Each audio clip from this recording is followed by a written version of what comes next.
Mike pulled into his driveway with a smile on his face. After 27 years in the Army and 4 tough deployments, he finally had his own piece of heaven in Oak Ridge Estates. The 2-story brick house with the big oak tree in the front yard was everything he dreamed about during those long nights overseas. He'd been smart about buying the place 3 months ago. Read all the papers, checked all the rules, and made sure the homeowners association wouldn't give him trouble. Mike wasn't the type to let grass grow too high or paint his house some crazy color. He just wanted peace and quiet. The neighborhood seemed perfect at first. Kids riding bikes, people walking dogs, and friendly waves from the porch. But Mike hadn't counted on meeting Elaine Winters. The first time he saw her was at the mailboxes.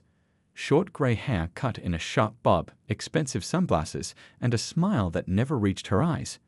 She was looking at his house with a little notepad in her hand.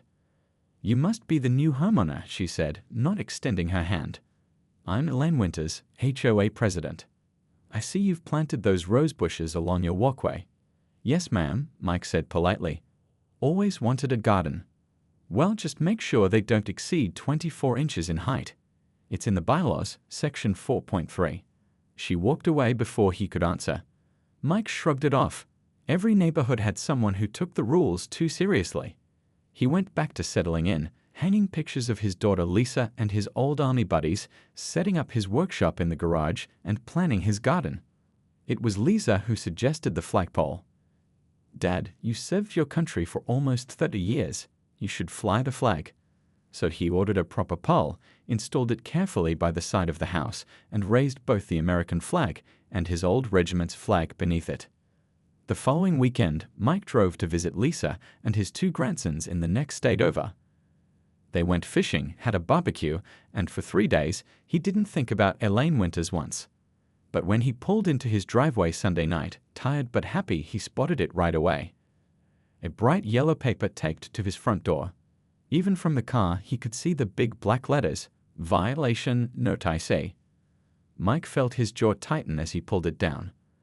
The paper claimed his flagpole was an unauthorized structural addition and demanded he remove it within 48 hours or face daily fines. He went inside, pulled out the HOA documents he carefully filed away, and spread them across his kitchen table. Just as he remembered, Section 7.2 clearly stated, "Properly mounted and maintained flags are permitted, including but not limited to the United States flag and military service flags." Mike picked up the phone and dialed the number on the notice. Elaine answered on the second ring. "Mrs. Winters, this is Mike Donovan from 1478 Oak Drive. I'm calling about this violation notice." "Yes, Mr. Donovan. Your flagpole was not approved by the Architectural Committee." "The bylaws clearly state that flags are permitted," Mike said calmly. "Flags, yes. Permanent structures, no. You've installed a fixed pole without approval." Mike took a deep breath. 27 years of military discipline helped him keep his voice steady. "I'll be bringing the relevant bylaw section to your attention in writing tomorrow." "Do what you need to do," Elaine said coolly. "But that pole comes down, or the fines start Wednesday." After hanging up, Mike stood by his front window, looking at his flags gently moving in the evening breeze. He'd faced down warlords and survived firefights. He wasn't about to be pushed around in his own home by someone who didn't even know what real rules were. This wasn't just about a flagpole anymore. This was about standing his ground. And if there was one thing Colonel Mike Donovan knew how to do, it was stand his ground. He picked up a notepad and began writing. This would require strategy. Mike woke up early the next morning. Old habits from the Army never really went away. The sun was just peeking over the horizon as he sat at his kitchen table with a cup of black coffee, thinking about Elaine and that yellow violation notice. "Know your enemy," his old commander used to say. Mike needed information before he made his next move. He dug out his phone and pulled up the neighborhood's online directory. Elaine Winters had been HOA president for only 8 months. The previous president had moved to Florida and Elaine had run unopposed. That explained a lot. Mike finished his coffee, pulled on his running shoes, and headed out for his morning jog. It was the perfect chance to look around the neighborhood with fresh eyes. As he ran, he noticed things he hadn't paid attention to before. The Johnson house had wind chimes hanging from their porch, weren't those against the noise regulations Elaine had mentioned at the last HOA meeting. The Taylors had a basketball hoop in their driveway, but the HOA rules said no sports equipment visible from the street. Something wasn't adding up. On his second lap around the neighborhood, Mike spotted his next-door neighbor Raj Patel working in his garden. "Morning," Mike called out, slowing to a walk. "Beautiful day." Raj looked up and smiled, but Mike noticed the smile didn't reach his eyes. "Morning, Mike. How are you settling in?" "Pretty well, except for one thing." Mike pulled out his phone and showed Raj the picture he'd taken of the violation notice. Raj's face fell. "You too, huh? We got one last week about our basketball hoop. My kids have been playing with that thing for 3 years, and suddenly it's against the rules." 3 years without problems? Mike raised an eyebrow. "Yeah, ever since Elaine took over, it's been one thing after another. Last month, Mrs. Johnson across the street got fined for her wind chimes. Said they were noise pollution." Mike nodded. "I noticed those on my run, but the Millers on Oak Circle have wind chimes too." "Well," Raj leaned in closer, lowering his voice, "Elaine and Beth Miller are in the same book club. Funny how Elaine never sees violations at her friends' houses." Mike thanked Raj and continued his run, but now he was watching more carefully. By the time he circled back to his house, he'd spotted at least 7 violations identical to ones that other neighbors had been cited for. Later that day, Mike drove to the county records office. If he was going to fight this battle, he needed proper intel. The clerk helped him find the HOA's public filings, meeting minutes, financial reports, and complaint records. Mike took photos of everything with his phone. The numbers told a clear story. Since Elaine had taken over, complaint filings had jumped by 340%. The annual Neighborhood Satisfaction Survey, which used to show 88% approval, had dropped to 42%. On his way home, Mike stopped at the hardware store and bought a weatherproof camera. That afternoon, he installed it under his porch eaves, angled to capture his front yard and the street. Then he took detailed photos of his property from every angle. "Document everything," he muttered to himself, remembering how crucial paperwork had been in the military. That evening, Mike sat on his back porch with a cold drink, watching the sunset and thinking. His phone buzzed with a text from Raj. "You see what happened to the Johnsons?" Mike called him right away. "Elaine fined them $100 for the wind chimes," Raj explained. "Mrs. Johnson is 76 years old and lives on Social Security. She was crying at her mailbox when I walked by." Mike felt his jaw tighten. Has anyone ever challenged Elaine? Not really. Nobody wants the hassle. She's got the board in her pocket. They rubber stamp everything she wants. After they hung up, Mike flipped through his photos from the county records. The HOA board had 5 members, and according to the bylaws, they could be voted out with a 2/3 majority at a special meeting. He picked up a notebook and started writing names. Raj would help. The Johnsons would definitely be on board. Who else might be fed up with Elaine's reign? Mike smiled to himself as he wrote. In the army, he'd learned that the strongest weapon wasn't a gun, it was good intelligence and allies who shared your mission. "Time to build a coalition," he said to himself, adding another name to his growing list. The weather had turned perfect for gardening. Mike woke up early on Saturday morning, excited to finally start the small garden bed he'd been planning along his property line. He'd spent the past 2 weeks gathering allies in the neighborhood, but today was just for him and his plants. After breakfast, he grabbed his garden tools and the folder of property documents from his home closing. The survey map clearly showed the boundary line between his yard and the small patch of common ground. His garden would be 3 feet inside his own property, well within his rights. By mid-morning, Mike had marked out the bed with string and started turning over the soil. The rich earth smelled good, reminding him of his grandfather's farm where he'd spent summers as a kid. He was so focused on his work that he didn't hear the footsteps until a shadow fell across his garden spot. "What exactly do you think you're doing?" Elaine's voice was sharp enough to cut glass. Mike straightened up slowly, stretching his back. "Morning, Mrs. Winters. Just putting in a garden bed." "This is common area property," she said, already recording him with her phone. "You have no authorization to modify HOA land." "Actually," Mike said calmly, "I'm well within my property line. I have the survey right here." He gestured toward the folder he placed on a nearby garden chair. Elaine didn't even glance at it. I know exactly where the property lines are, Mr. Donovan. I've been on the landscaping committee for 5 years. This, she jabbed a finger at his half-dug garden bed, is encroachment, and it stops now. Mike noticed curtains twitching in nearby windows. Their conversation was drawing an audience. He kept his voice level, remembering how important it was to stay calm during negotiations. I'd be happy to show you the official survey, he offered again. It clearly shows. I've already called for an emergency board meeting. Elaine cut him off. Until then, you're facing a $100 per day fine for unauthorized modifications. If you don't remove this immediately, I'll have to place a lion on your house. 2 houses down, Mike spotted Raj and his wife watching from their driveway. Across the street, the elderly Mrs. Johnson stood with her hand over her mouth. None of them seemed willing to step in, and Mike couldn't blame them. Elaine had created an atmosphere of fear. Mrs. Winters, Mike said, I think we can resolve this without threats. The survey. But Elaine had already turned away, phone still recording over her shoulder as she walked back toward her house. The fines start today, Mr. Donovan. I suggest you get busy removing that mess. Mike watched her go, then turned back to his garden. He wasn't about to be bullied off his own property. He spent the next few hours carefully continuing his work, measuring twice to ensure he was exactly where the survey showed his land to be. Around 4 o'clock, while taking a water break on his porch, Mike noticed a truck pull up in front of his house. 2 men in uniforms got out carrying shovels and rakes. Can I help you? Mike called out as they approached his yard. Anderson Landscaping, the older man said, looking uncomfortable.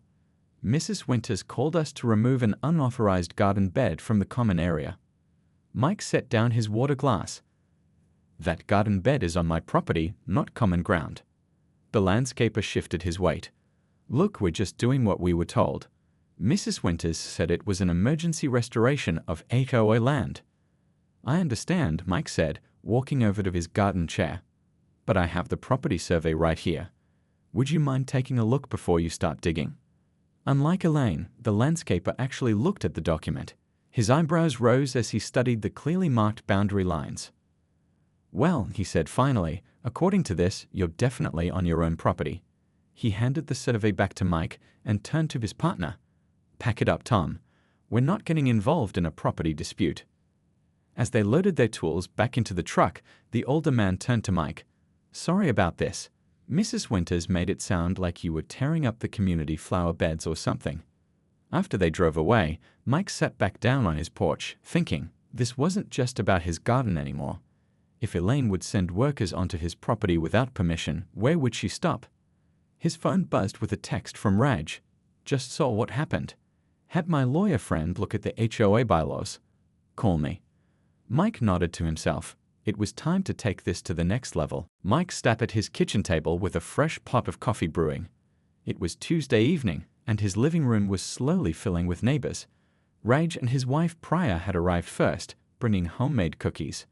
Mrs. Johnson came with her grandson Tim, who helped her up the front steps. The Wilsons from 2 streets over brought folding chairs. By 7 o'clock, 10 households were represented. Thanks for coming, everyone, Mike said once they'd all settled in with coffee and cookies. I know it's not easy to speak up against the HOA. Not against the HOA, Mrs. Johnson corrected him, her voice surprisingly strong for her age. Against Elaine. There's a difference. Heads nodded around the room. You're right, Mike agreed. The HOA itself isn't the problem. It's how it's being run right now. Tim, Mrs. Johnson's grandson, leaned forward. My grandma got fined $100 for wind chimes. She's lived here for 15 years with those same chimes. And we got cited for our kids' basketball hoop, Raj added. It's been there since we moved in. One by one, they shared their stories. The Wilsons had been fined for having a vegetable garden in their backyard, even though it was completely hidden from the street. Bob Chen was cited for parking his work van in his driveway overnight, despite needing it for emergency calls as a plumber. I've been looking into this, Mike said. According to the HOA bylaws, enforcement needs to be consistent and reasonable. What's happening here is neither. But what can we do? Mrs. Wilson asked. Elaine controls the board. They vote however she tells them to. That's why I asked you all here. Mike pulled out a folder. I've been talking with a friend of mine who's a real estate attorney. She says we have options. From the back of the room, a tall man with silver hair spoke up. I might be able to help with that part. All heads turned to look at him. Tom Williams, he introduced himself. I live on Maple Drive. I'm a retired judge, and I've dealt with HOA cases before. Mike hadn't expected this bonus. Judge Williams, we'd welcome your insights. The judge walked to the front of the room. HOAs have legal responsibilities to all homeowners, not just the ones the president likes. They have to follow their own bylaws and state regulations. He glanced at Mike's folder. From what I've heard tonight, there are serious procedural issues with how this board operates. A quiet woman named Diane, who hadn't spoken yet, raised her hand. I work in accounting. Last year's HOA financial report had some questionable items. Like what? Mike asked. Like landscaping services billed at 30% above market rate by a company called Winters Family Landscaping. The room went silent. Winters, Raj repeated. As in Elaine Winters. Diane nodded. Her brother-in-law owns the company. They got the contract right after she became president. Judge Williams's eyebrows shot up. That's a clear conflict of interest. Was it disclosed to the homeowners? Not that I ever saw, Diane replied. Mike felt the energy in the room shift. People who had arrived nervous and uncertain were now sitting straighter, eyes more focused. So what do we do? Bob Chen asked. March into the next meeting and call her out. No, Mike said, thinking of his military days. Direct confrontation rarely works against someone like Elaine. We need to be strategic. He unfolded a large piece of paper on his coffee table. It was a printed copy of the HOA bylaws with sections highlighted. First, we request all financial records for the past 5 years. It's our legal right as homeowners. He looked at Diane. Would you be willing to review those? She nodded firmly. Second, we attend every board meeting as a group. We record everything, we object to improper procedures, and we document every inconsistency. Like a neighborhood watch, but watching the watchdog, Mrs. Johnson said with a small smile. Exactly, Mike agreed. Third, we need to inform everyone in the community about what's happening. How many homes are in Oak Ridge Estates? 86, Judge Williams said. I was on the welcoming committee before Elaine disbanded it. Then we need to reach all 86, Mike said. A newsletter, maybe. Something that clearly explains the actual rules versus how they're being enforced. The group began to plan, voices overlapping with ideas. Mike watched them transform from frustrated individuals into a united team. This was something he understood from his years in the Army, how shared purpose could bring people together. By the end of the meeting, they had formed committees, assigned tasks, and set up a schedule. As his new allies filed out, each one seemed more confident than when they'd arrived. Raj was the last to leave. You know Elaine won't go down without a fight, he said quietly. Mike nodded. I'm counting on it, but she's never faced an organized opposition before. For the first time since moving to Oak Ridge Estates, Mike felt truly at home.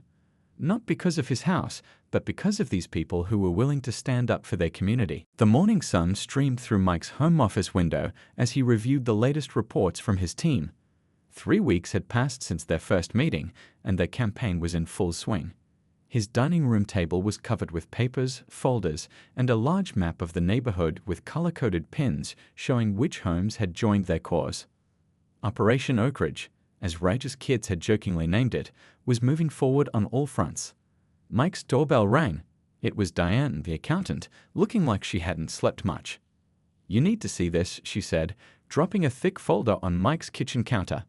I've been going through the financial records we requested. It's worse than we thought. Mike poured her a cup of coffee as she spread out papers covered in highlighted numbers. Winters Family Landscaping isn't just charging us 30% above market rate, she explained, pointing to a series of invoices. They're billing for services that were never performed. See these charges for tree trimming on Sycamore Lane. Those trees were removed 2 years ago. Mike whistled softly. That's not just a conflict of interest, that's fraud. There's more, Diane continued. The pool maintenance company changed last year to a new provider that costs twice as much as the old one. Guess who owns a 25% stake in that company? Elaine. Her husband. The doorbell rang again. This time it was Bob Chen, the plumber, with news of his own. My buddy at City Hall pulled the permit records for our neighborhood, he said, joining them at the kitchen counter. The HOA denied my shed application last month, claiming it violated city code. But the city confirmed that my plans were completely up to code. By noon, Mike's kitchen had turned into a war room. Judge Williams arrived with legal pad in hand, followed by Mrs. Johnson and the Wilsons. Everyone had new information to share. We've been documenting the selective enforcement, Mrs. Wilson reported, showing photographs of similar violations throughout the neighborhood. The basketball hoop at the Patel house got a violation notice, but the identical one at the treasurer's house didn't. Judge Williams nodded thoughtfully. This pattern of enforcement shows clear bias. It might even constitute discrimination in some cases. The newsletter's ready, Tim, Mrs. Johnson's grandson, announced. He placed a draft on the table, a simple factual document titled Oak Ridge Community Update. It laid out actual HOA rules side by side with examples of inconsistent enforcement, complete with dates and photographs. This is excellent, Mike said, reviewing the draft. Factual, not inflammatory. We'll distribute these to all 86 homes this weekend. Rage, who had been quiet until now, spoke up. We've got 28 households firmly on our side. Another 15 are sympathetic but scared to get involved. They're afraid of retaliation, Mrs. Johnson said, like what happened to the Bakers when they questioned their fence violation. Mike remembered hearing about the Bakers. After disputing a fine, they suddenly received violation notices for 6 other minor issues. That's why we need the legal defense fund, he said, to show everyone that they don't have to face Elaine alone. The group had already pooled $2,500 to help homeowners fight unfair fines. It wasn't much, but it sent a message: stand together. The next board meeting is Thursday, Judge Williams reminded them. Based on this evidence, I think we're ready to make our first official move. Mike nodded, feeling the same focus he'd experienced before important missions. We'll all attend. We'll record everything. And we'll formally request that the financial discrepancies be addressed. Elaine will try to shut it down, Bob warned. Let her try, Mike replied. We'll cite Article 5, Section 2 of the bylaws, which requires financial transparency. If she refuses, it just gives us more ammunition. As the meeting wrapped up, Mike walked his neighbors to the door. Mrs. Johnson paused on the porch. You know, she said quietly, I've lived here 15 years. This is the first time I felt like we're truly a community. Mike smiled. That's what we're really fighting for, isn't it? Not just against bad leadership, but for something better. After everyone left, Mike returned to his office and picked up a framed photo from his desk, his old Army unit standing together in front of a helicopter, arms around each other's shoulders. The same principles applied here. Trust your team, stick to the mission, and never leave anyone behind. He placed the photo back on his desk and turned to his computer. Time to prepare for Thursday's confrontation. Mike had never seen the community center so packed. Usually, HOA meetings drew maybe 10 people at most. Tonight, every chair was filled, with more neighbors standing along the walls. He counted at least 70 residents. Almost every household in Oak Ridge Estates was represented. Elaine's face when she walked in was worth 1,000 words. Her usual confident stride faltered when she saw the crowd. The other 4 board members followed her, looking equally surprised. What's all this? Elaine muttered to the board secretary, loud enough for the front row to hear. Concerned citizens, Mike said with a polite nod. Here to participate in our community governance. Elaine recovered quickly, plastering on a smile that didn't reach her eyes. Well, it's wonderful to see such interest. We'll begin shortly. From his seat in the front row, Mike could see her shuffling through papers, whispering urgently to the treasurer. He caught phrases like keep it short and stick to the agenda. At exactly 7 o'clock, Elaine called the meeting to order. Welcome to the monthly meeting of the Oak Ridge Estates Homeowners Association. First item on the agenda is approval of last month's minutes. She spoke quickly, clearly hoping to rush through the routine items. The board approved the minutes, The treasurer gave a brief financial report without any details, and Elaine moved to new business without pausing for questions. "We have 3 architectural review applications to consider," she said, reaching for a folder. That's when Judge Williams stood up. "Point of order, Madam President." Elaine looked up, annoyed at the interruption. "Yes. According to Article IV, Section 3 of our bylaws, any item submitted in writing by 10 or more homeowners must be added to the agenda. We have submitted 3 such items, with 34 signatures each." The room fell silent. Even the board members looked surprised. Apparently, Elaine hadn't shared this information with them. I don't recall receiving any such requests," Elaine said, her voice tight. Mike stood up next to Judge Williams. "We have copies for everyone, including delivery confirmation showing they were received 10 days ago." He and Raj began distributing packets to each board member and several audience members. The board secretary, a woman named Carol, who had always seemed like Elaine's shadow, flipped through the papers with widening eyes. "These were delivered to the office."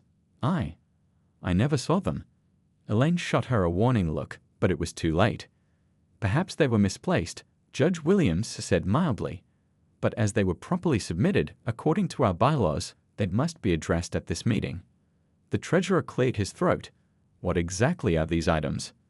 Mike stepped forward. 3 formal requests. First, a full financial audit of HOA expenditures for the past 2 years, with special attention to vendor relationships and potential conflicts of interest. Gasps and murmurs spread through the room. Elaine's face went pale, then red. Second, Mike continued, a review of all violation notices and fines issued in the past 8 months, with documentation of enforcement consistency. Phones were out now, recording everything. Elaine noticed and seemed to deflate slightly. And third, a special election to be held within 30 days, as permitted by Article VII when petitioned by at least 50 homeowners. Mike held up a thick stack of papers. "We have 63 signatures here." Board member Pete Johnson, who rarely spoke at meetings, turned to Elaine. "Is this true? Can they do this?" Before Elaine could answer, Judge Williams spoke again. "As a former judge who specialized in property law, I can confirm that all 3 requests are within our rights as homeowners and consistent with both our bylaws and state regulations." Elaine tried to regain control. "This is ridiculous. We have procedures." "Which haven't been followed," Diane cut in, stepping forward with a folder. "As a certified accountant, I've reviewed the financial records we legally requested last month. I've identified 17 questionable expenditures, including services paid for but never performed, and contracts awarded to companies with direct ties to board members." The treasurer's mouth fell open. "What?" "I signed those checks, but I've never seen evidence of this." "Because the invoices are approved before they reach you," Diane explained gently. "Look at these records." As the treasurer paged through Diane's documents, his face grew increasingly troubled. Elaine stood up abruptly. "This meeting is adjourned." She banged her gavel and made for the door. "Point of order," Judge Williams called out. "A motion to adjourn requires a second and a majority vote." Carol, the secretary, looked from Elaine to the crowd and back again. Then, in a quiet voice, she said, "Judge Williams is correct. The bylaws are clear on this." The room erupted in applause as Elaine froze in the doorway, trapped by the very rules she had used against others for so long. The morning of the special election dawned bright and clear. Mike stood on his front porch, coffee in hand, admiring his now completed garden. The purple coneflowers were just starting to bloom, adding splashes of color along his properly surveyed property line. It had been an intense 30 days since that explosive HOA meeting. Once Elaine realized she couldn't stop the process, she'd launched a desperate campaign to save her position. Flyers appeared on doorsteps warning of radical elements trying to destroy neighborhood standards. Anonymous emails circulated claiming Mike was planning to turn Oak Ridge Estates into a free-for-all with no rules. But the evidence was too strong to ignore. The financial audit had uncovered over $27,000 in questionable payments to companies connected to Elaine or her family. The review of violation notices revealed that homes owned by Elaine's friends received an average of 0.3 citations per year, while other homes averaged 3.8 citations for identical issues. Mike walked down to his mailbox, waving at Raj, who was heading out for work. 3 houses down, Mrs. Johnson was tending her wind chimes, which now tinkled freely in the morning breeze. All the fines against her had been suspended pending the election results. The polling place was the community center, the same room where they'd confronted Elaine a month earlier. Mike had volunteered to help set up, arriving early to arrange tables and chairs. By 9:00 a.m., a steady stream of neighbors was already coming in to cast their votes. Diane arrived with donuts for the volunteers. "Have you seen the turnout numbers? We're on track for record participation." "People care when they see their voices matter," Mike replied, helping an elderly neighbor to a chair. At noon, Elaine showed up with her small group of supporters. She walked past Mike without acknowledgement, her head held high. Despite everything, he had to admire her determination. She wasn't going down without a fight. The day passed quickly. By the time polls closed at 7:00 p.m., 81 of the 86 households had voted, an unprecedented 94% turnout. The counting began immediately, observed by representatives from both sides. Mike stood at the back of the room, feeling strangely calm. Win or lose, they had already accomplished something important. Neighbors who had barely spoken before were now chatting easily. People who had felt powerless were standing tall. At 8:17 p.m., the results were announced. For HOA president, Susan Chen, Raj's wife, who had emerged as a natural leader during their campaign, received 72 votes. Elaine Winters received 9 votes. The other board positions showed similar margins. The community had spoken clearly. As the cheers died down, Susan stepped forward. "Thank you for your trust. Our first priority will be reviewing all outstanding violations and establishing fair, transparent enforcement procedures." Mike watched Elaine slip quietly out the side door. He felt no triumph, just relief that the neighborhood could start healing. The first official meeting of the new board took place the following week. The room was still packed, but the atmosphere couldn't have been more different. Gone was the tension. Instead, people raised hands, asked questions, and received straightforward answers. The new board's first actions set the tone. All pending fines were suspended for review. A committee of 5 homeowners was formed to update the bylaws for clarity. A community mediation process was established for disputes. Quarterly social events were planned to strengthen neighborhood bonds. 3 months later, Mike hosted a barbecue in his backyard. Nearly half the neighborhood showed up, including people from both sides of the recent conflict. Kids played together on the swings Mike had installed, with proper HOA approval. Adults chatted in groups across the yard. "I never thought I'd see Elaine at one of these," Raj said quietly, nodding toward a corner where Elaine sat talking with Mrs. Johnson. "Susan invited her to join the landscaping committee," Mike explained. "She knows the plants better than anyone else here." "And she accepted." Mike nodded.